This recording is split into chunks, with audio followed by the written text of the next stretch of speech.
أعوذ بالله من الشيطان الرجيم. بسم الله الرحمن الرحيم. ليس البر أن تولوا وجوهكم قبل المشرق والمغرب ولكن البر من آمن بالله واليوم الآخر والملائكة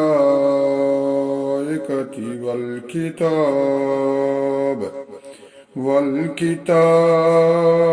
والنبيين وآتى المال على حبه ذوي القربى واليتامى والمساكين وابن السبيل والصائلين وفي الرقاب وقام الصلاة وآتى الزكاة والموفون بعهدهم إذا عاهدوا والصابرين في البأساء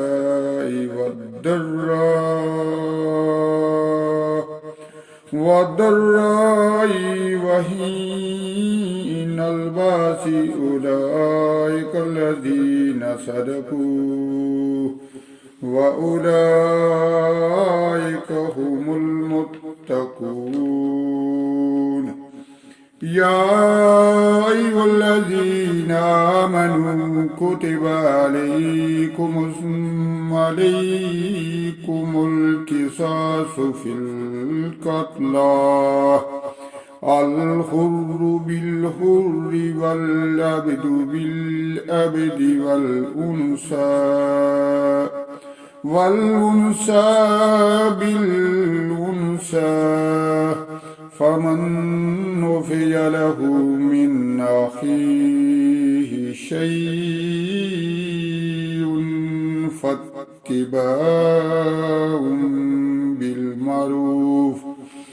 بالمعروف وأداء إليه بإحسان ذلك تخفيف من ربكم ورحمة فمن اعتدى بعد ذلك فله عذاب أليم. ولكم في القصاص حياة يا أولي الألباب لعلكم تتقون. كتب عليكم إذا حضر أحدكم الموت إن ترك الخير الوصية للوالدين والأقربين بالمعروف حقا على المتقين. فمن بدله بعدما سمع فإنما اسمه على الذين يبدلون. إن الله سميع عليم. فمن خاف من موص جنفا أو إثما فأصلح بينهم فلا إثم عليه إن الله غفور رحيم. يا أيها الذين آمنوا كتب عليكم الصيام كما كتب على الذين من قبلكم لعلكم تتقون. أياما معدودات فمن كان منكم مريضا أو على سفر فعدة من أيام أخر على الذين يطيقونه فدية طعام مسكين فمن تطوع خيرا فهو خير له وأن تصوموا خير لكم إن كنتم تعلمون شهر رمضان الذي أنزل فيه القرآن هدى للناس وبينات من الهدى والفرقان فمن شاهد منكم الشهر فليصمه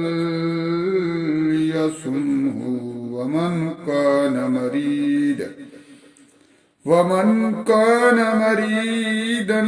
أو على سفر فعدة من أيام أخر يريد الله بكم اليسر ولا يريد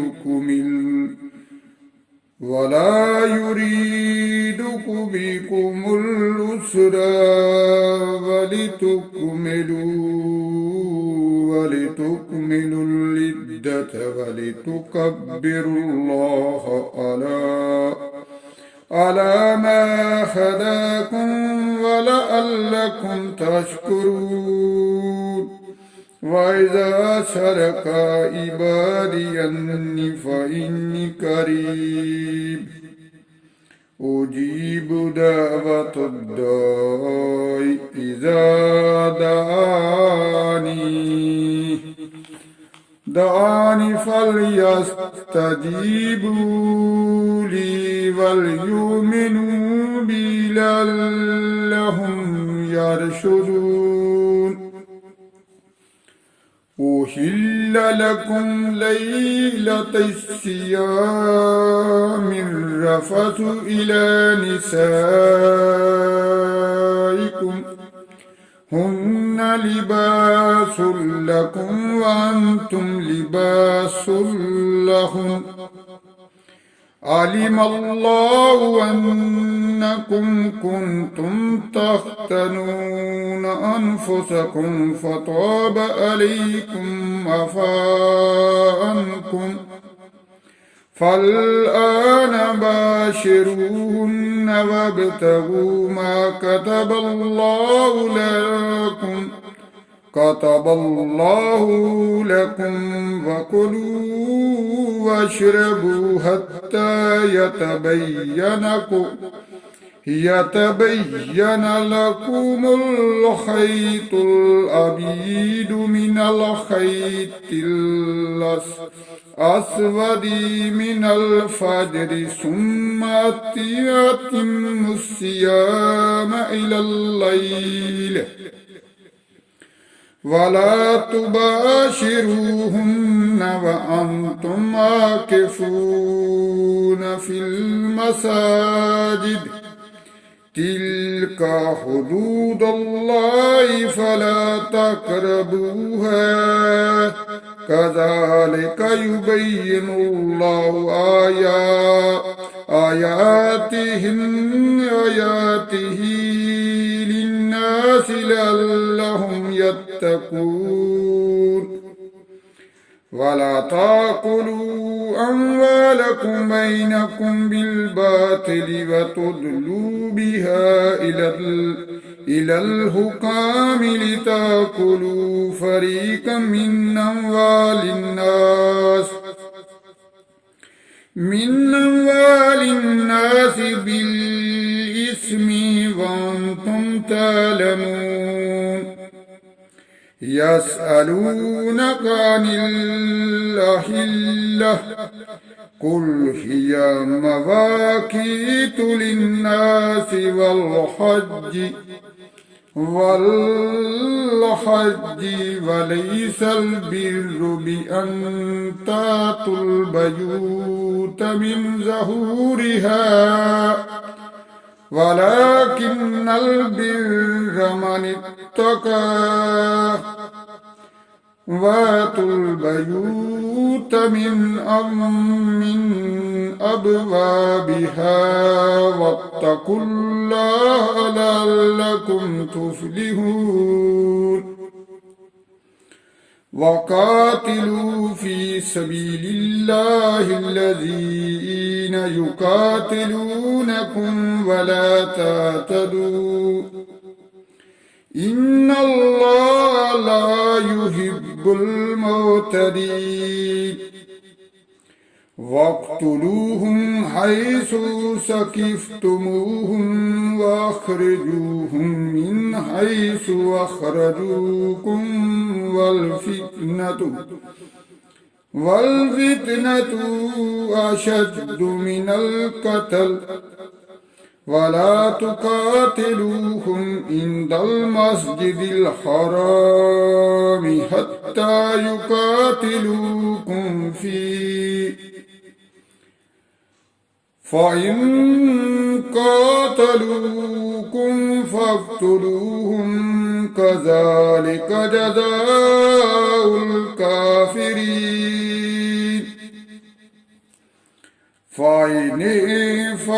فإن انتهوا فإن الله غفور رحيم وقاتلوهم حتى لا تكون فتنة ويكون الدين لله فإن انتهوا فلا عدوان إلا على الظالمين الشهر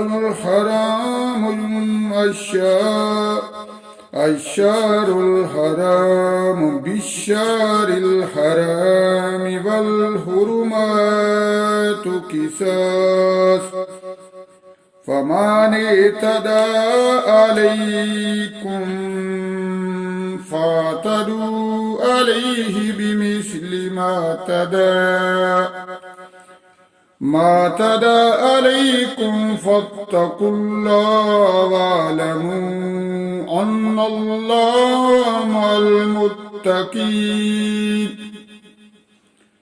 وأنفقوا في سبيل الله ولا تلقوا بأيديكم إلى التهلكة واحسنوا إن الله يحب المحسنين وأتموا الحج والعمرة لله فإن نصرتم فما استيسر من الهدي ولا تعلقوا رؤوسكم حتى يبلغ الهدي محله فمن كان منكم مريضا أو به أذى من رأسه ففدية من صيام أو صدقة أو نسك وإذا أمنتم فمن تمتع بالعمرة إلى الحج فما استيسر من الهدي فمن لم يجد فصيام 3 أيام في الحج وسبعة إذا رجعتم تلك 10 كاملة ذلك لمن لم يكن أهله حاضر المسجد الحرام واتقوا الله واعلموا أن أن الله شديد العقاب. صدق الله العظيم.